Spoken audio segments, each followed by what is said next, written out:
খুবই টেস্টি একটা chicken recipe আমি বানিয়ে তোমাদেরকে দেখাবো। ভিডিওটা দেখতে থাকো বন্ধুরা। আজকে রাতে মেনুতে থাকবে চিলি চিকেন ফ্রাইড রাইস। প্রথমে আমি হাড় সুতো চিকেনটাকে নিয়েছি, আর এখানে চিকেনটা ছিল 1 কেজি।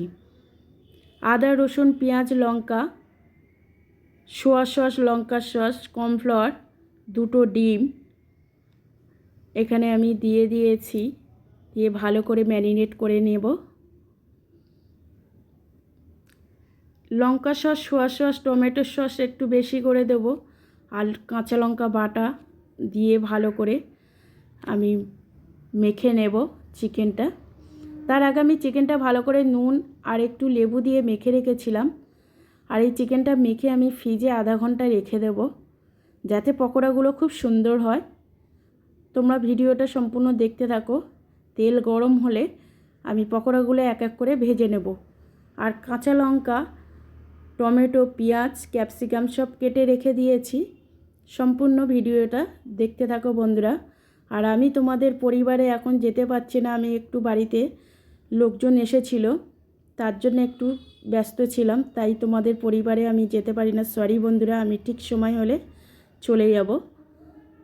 একটু ফ্রি হয়ে নিই, তারপরে তোমাদের পরিবারে গিয়ে আমি ঘুরে আসব। ভিডিওটা দেখতে থাকো। পকোড়াগুলো আমার এক এক করে ভেজে নিয়েছি।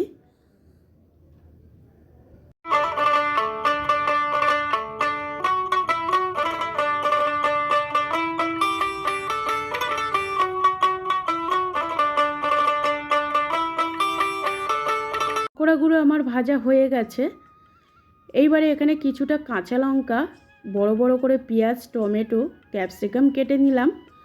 তারপরে পেঁয়াজ, আদা, রসুন সব কিছু তেলের মধ্যে দিয়ে আমি নাড়তে থাকবো।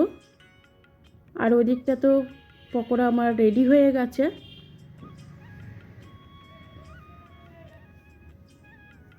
ভিডিওটা তোমরা সম্পূর্ণ দেখো বন্ধুরা। একটু বড় হয়েছে যদিও, সম্পূর্ণ ভিডিওটা দেখতে গেলে ভিডিওটা তো বড় দিতেই হবে, কেননা রাতের মেনুতে আমি শর্ট ভিডিও দিতে পারতাম, কিন্তু তোমরা তাহলে বুঝতে পারবে না আমি কিভাবে রেসিপিটা করলাম। আর রাতে ফ্রাইড রাইস, চিলি চিকেন কার না ভালো লাগে। এখানে আমি দিয়েছি টমেটো সস, লঙ্কা সস, চিলি সস, ভিনিগার দিয়ে ভালো করে আমি সবজিটাকে কষিয়ে নেব, যতক্ষণ না কালারটা চেঞ্জ হয়ে আসছে। দেখতে থাকো বন্ধুরা।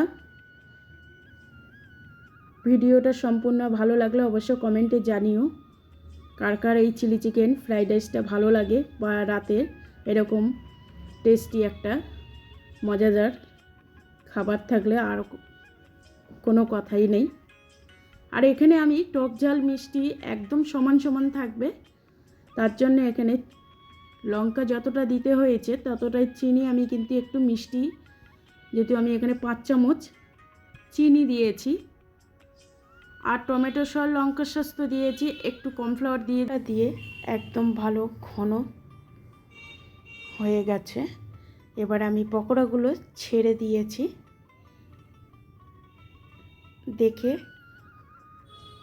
কমেন্টে জানিও কেমন হয়েছে চিলি চিকেন। আর আমি এখানে গ্রেভিটা একটু বেশি করে রেখেছি, ফ্রাইড রাইস দিয়ে খাবে যেহেতু অনেক লোক। ভিডিওটা যদি ভালো লাগে অবশ্য কমেন্টে জানিও চিলি চিকেনটা কেমন হয়েছে, আর তোমরা কিভাবে বানাও সেটাও কমেন্টে জানিও। ভিডিওটা দেখার জন্য অসংখ্য ধন্যবাদ। ভালো থেকো বন্ধুরা। শুভরাত্রি। আজকে রাতে ছিল চিলি চিকেন ফ্রাইড রাইস। কেমন হয়েছে কমেন্টে জানিও। টাটা বন্ধুরা, আবার দেখা হবে।